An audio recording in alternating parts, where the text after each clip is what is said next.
Yon, isang magandang araw at ito isa sa pinakamagandang nagawa natin ngayong araw. Gumawa tayo ng bass drum na ninipisan natin yan. At makikita nyo mano-mano lang paggawa niyan at kalkula-kula at bara-bara lang. Pero kahit papaano naman, maganda naman yung pinagkalabasan at saka nag-enjoy din ako. Yung tom-tom natin na yun, puro snare yan. At pati yung snare, pati yung tom-tom, at yung floor, puro snare yan. At dati meron din akong snare na kick. Pero yun ay ang ginawa natin. Ito muna yung drums po.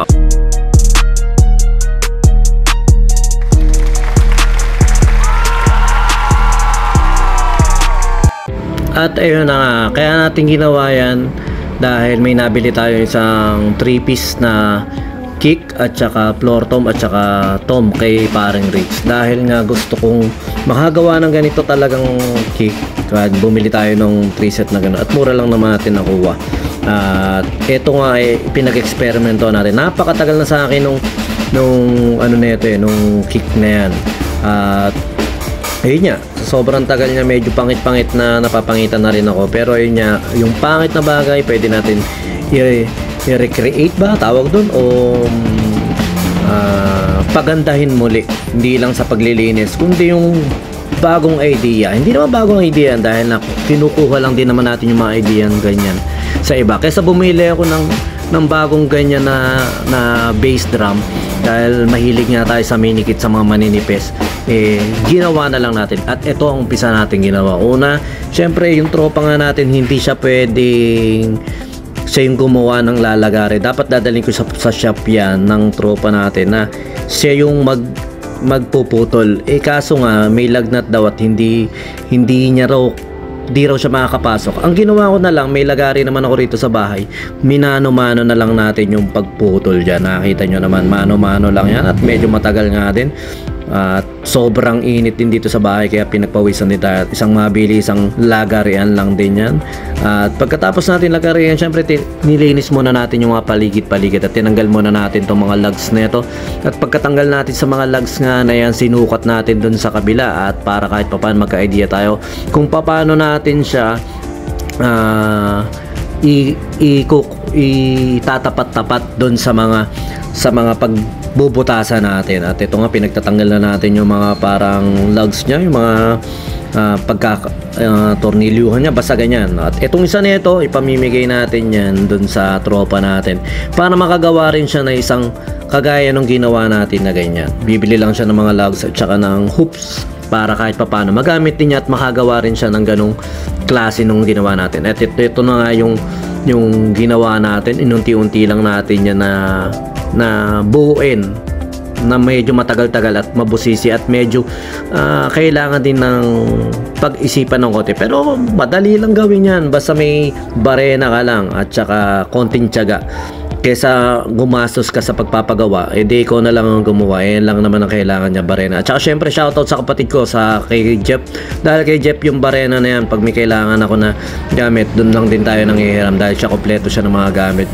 Kaya shoutout sa kapatid natin yan. At nakita nyo naman, pinagpapawisan na ako at umaasim-asim na itsura ko dyan dahil nga gusto ko nang mabilis na matapos to.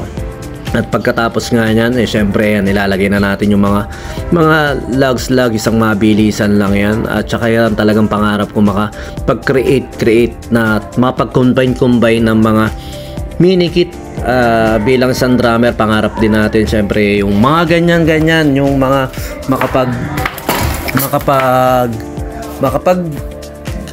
makapagbuo. Medyo nagdidistract ako kasi yung kapitbahay talaga namin dito napakaingay nung minsan nagpapatugtog. Pero okay lang yun, karapatan nila yung naman nila. At ito na nga, buo na nga yung ating kick yan. At humugot-ugot ako doon sa mga minikit na nakasetup kung paano ko siya itatry. At ito na ang kinalabasan. Yan. Pagkatapos, ayan na itsura niya. Kaya pwede natin siyang gamitin sa labas. Pwede rin natin siyang gamitin sa pambahay na maliitan. Pwede rin sa pang-studio yan. Pag gusto niya ng hindi masyadong malaki ang kakayaning space, ayan, pwede yan sa pang-studio. At isang mabilisang idea lang naman yan sa mga gustong gumawa ng gano'n, kunyari dalawa naman yung ano nyo, o kaya may luma kayong bass drum, try nyo gawin na ganyan para kahit papano mapakinabangan nyo. At simple lang din naman gawin yan, kahit kayo kayang-kaya nyo gawin yan. Nakita nyo puro snare yan, isa lang talaga ang ano natin dyan, yung bass drum nito. Umangas pa nga yung tignan niya kaya, pero lilinisin natin yan, hindi pa natin nalilinis at saka syempre isa-sample na natin yan.